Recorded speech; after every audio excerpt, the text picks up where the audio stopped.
One thing I think is taken for granted nowadays is the fact that when a game releases, we have a way of knowing its existence or having a way to play it. If a game releases in a single country, you'll most likely be able to import it thanks to a number of sites, or a localization won't be far behind. However, this wasn't always the case. So I decided to start a series called Exclusive Release, to talk about games that were unreleased for whatever reason and give them their chance in the spotlight, because there's surprisingly a lot of games that have fallen under the radar because of this. Today we'll start simple with a country that was kind of obvious. Japan has a ton of games that never made it to the West. So I thought, let's talk about 3 that I love in no particular order and see what we missed out on. But the question then arises, how are we going to read any of this? Well, that's another part of this series. I'm going to use this opportunity to shout out ROM hackers and fan translators, as without them, this series wouldn't be possible. Links to the translations will be in the description, and if you're going to play these games, just make sure you secure a legal copy, or if they're... then make sure you buy some official merch, and support the devs however you can. They did work hard on these games after all. So without further ado, let's begin!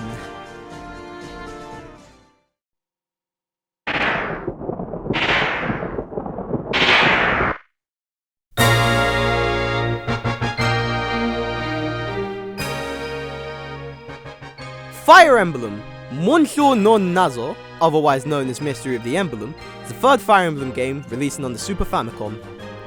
You should know the Fire Emblem story by now if you're a Nintendo fan. Melee increased the series' popularity enough that the 7th Fire Emblem game came to the West, and from there the series got really popular and now there are a bunch of characters in it in Smash. Hell, Fire Emblem 1 and 2 have already gotten a remake that have both come to the West, and Fire Emblem 1 even got a full localization for the 30-year anniversary. For a limited time only, thanks Nintendo. But when it comes to the games remaining in Japan, a lot of people probably talk about 4, 5 and 6, that being Genealogy of the Holy War, Thracia 776 and The Binding Blade. Which, might I add, is highly deserved. Those games are amazing, and so much so that fans have made a bunch of ROM hacks in order to give the games a different experience or give the player quality of life benefits. ROM hacks such as Project Ember, FE4 Binary, and Little Monster Pack for Binding Blade, Genealogy and Thracia respectively. However, as far as I could find, Mystery of the Emblem doesn't have a patch like this, despite being the oldest of the 4 games, so I wanted to give it some love. It is my favourite Fire Emblem game, as well as the one I've played the most. I always love to replay Book 2 from time to time. But you now might be asking me, what do you mean by Book 2? Well, that segues me to my next point. See, this is the 3rd Fire Emblem game and was made to be a direct sequel to the 1st game. So, in order to make sure you understand it all, they decided to cram 2 games into 1, both of which being books. Book 1 is an abridged version of Ankoku Ryu to Hikari no Tsurugi, otherwise known as Shadow Dragon and the Blade of Light. Chapters and even units are removed from Book 1, such as Reese. However, you are still able to get a full grasp of the story, and it even has a redone soundtrack. It's this version of the soundtrack that's actually used in the DS remake Shadow Dragon, rather than the soundtrack from the NES version. Here, take a listen, you'll see what I mean.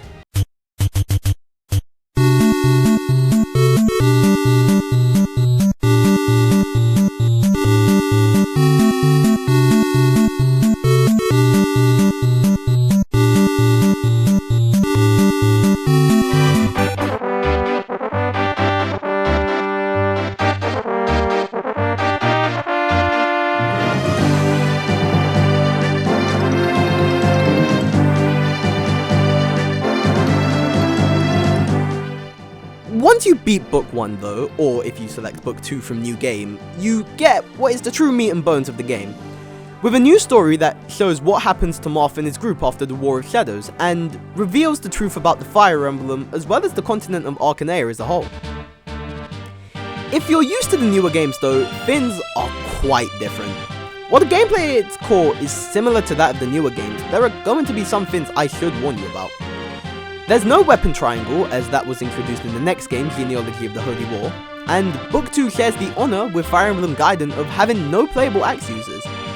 And all mounted users will be forced off of their horses if they want to go inside buildings, which means if you have no armoured units, you are essentially sword and magic locked for the game's final chapters. However, if you want a more modern experience, you can always try the remake.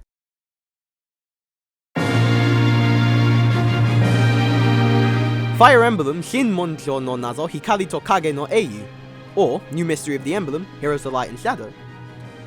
Oh wait, that's stuck in Japan too! Despite Shadow Dragon making it over to the West, sales were too low that they decided not to localize New Mystery for the West. So Marth's story has never been officially completed. This game plays a lot more like modern Fire Emblems that you may be used to. There's a weapon triangle, no dismounting, and Axe's Return, which is a big day for woodcutters and pirates. And every unit cut out of Mystery of the Emblem returns, with the new ones from Shadow Dragon also making a reappearance, making this the Fire Emblem game with the largest playable roster at 81 characters. There's also a remake of Fire Emblem Akinia Saga, which is a remake of the games for the Satellaview, which is a service that is long since dead, which basically means we now have a way to just forever play it.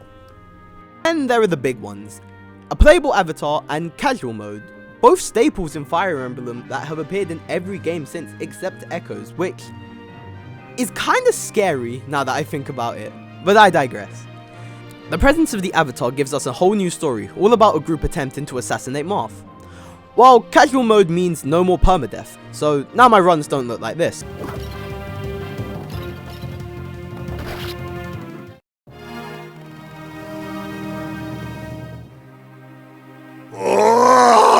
They're both really good games, so it really depends on which experience you want.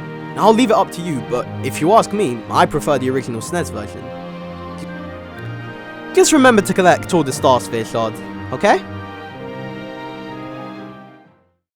Staying on the Super Nintendo, let's check out our next game.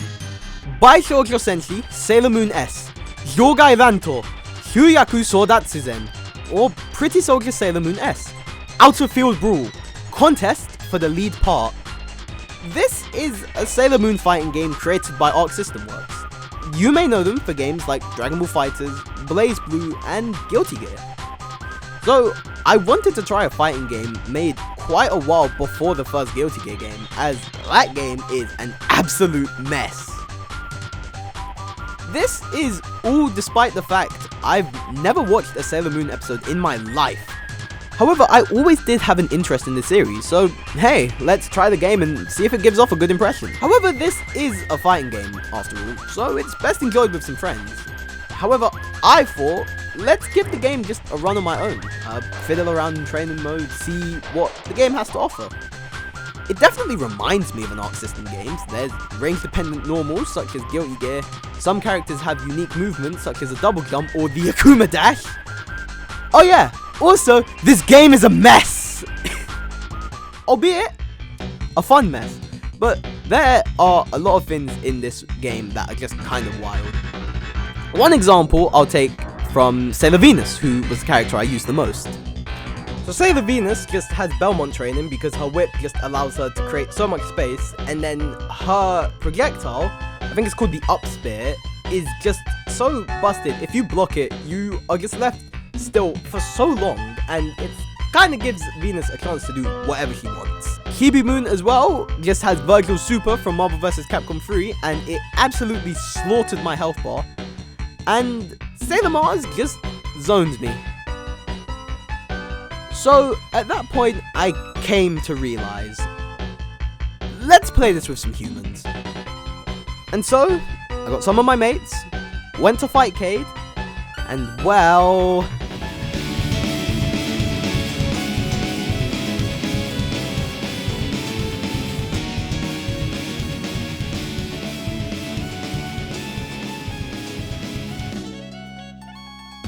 it was far more fun. I highly recommend getting some friends together and playing the game. It's broken, but it's a good type of broken.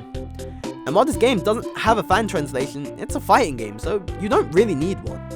it's amassed a surprising cult following too, being played during side events at big tournaments such as EVO. It's playable on Fightcade too, as I mentioned, so it's got online with rollback, which basically means it's going to be the smoothest experience possible, and Fightcade is really user-friendly. It's what I used to get footage of these matches. So as I said, I highly recommend you give this game a play, because it's just one of those games you really have to play to believe. If you're a fan of broken fighting games, even stuff like the original Guilty Gear or even Marvel vs. Capcom 3, I think this game will be right up your alley. It's just that much of just a fun mess. I really recommend it. So for our last game, let's go from GioGio to Shonen and Super Famicom to PS2 with GioGio no Kimio na Boken, Orgon no Kaze, otherwise known as GioGio's Bizarre Adventure Golden Wind. This is a video game adaptation of Vento Oreo, the fifth part of Hirohiko Araki's GioGio's Bizarre Adventure. The game was created by Capcom, which made that one GioGio's fighting game from the arcade that you all know. So this game does something really interesting. Unlike the GioGio games you may know, instead of a fighting game, this is instead a really big boss rush game. You play as all the main characters of Part 5, Giorno, Bruno, Abacchio, Mr., Narancia, Fugo, and Trish going through the events of Part 5, all the way from Bucciarati is Coming to King of Kings. Like the previous Capcom GioGio game, Heritage for the Future, your player has two modes, Standoff and Stand On, each with their own advantages and disadvantages. Since the fights are all against different stand users, while playing as different stand users, no two fights are ever the same.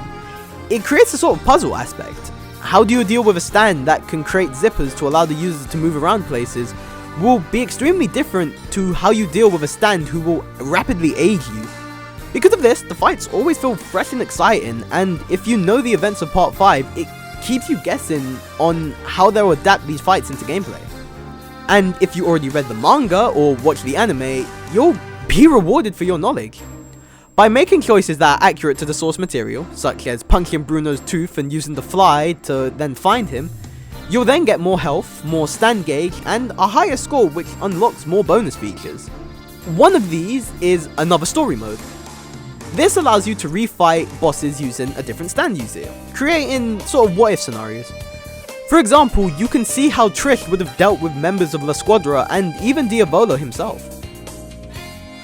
Another feature as well is the really detailed gallery where you can see models of arenas in the game, characters, and make those characters do poses that will be really out of character. And see some of the art that's used for the game, such as the loading screen arts and some of Araki's amazing art. There's even full cutscenes in story dramas for arcs that had to be skipped in the game, such as The Mystery of Soft Machine. The soundtrack is amazing as well. I mean, of course, it's a Capcom game, they've done amazing soundtracks, but it very much fits the vibe of Part 5, and while the anime soundtrack is iconic at this point, this soundtrack has parts that I love just as much, if not more. For example, there's the theme of Polnareff, which is a remake of his Heritage for the Future theme. Listen here.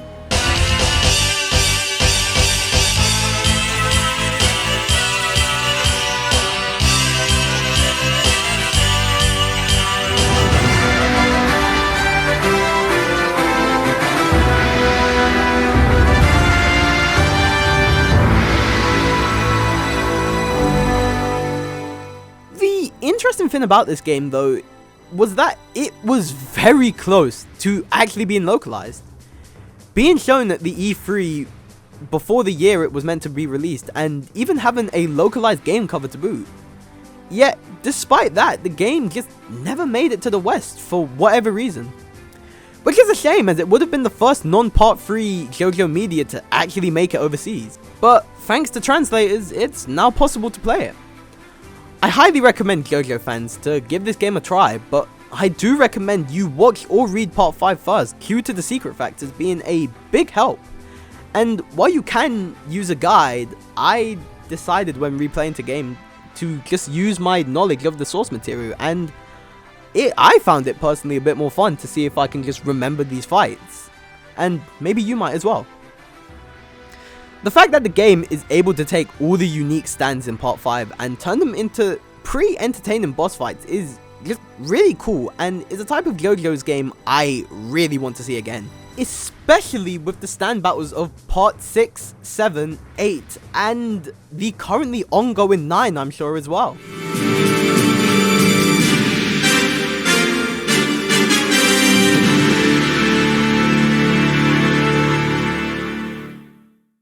So, those are some Japan exclusive video games I really enjoy. What did you guys think? I hope you give some of them a try, and as I said, any fan translations you need will be in the description below.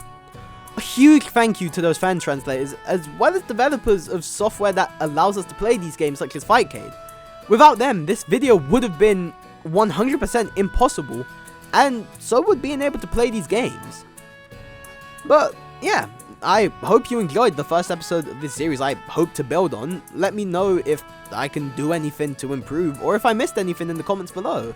And have a great day. See ya!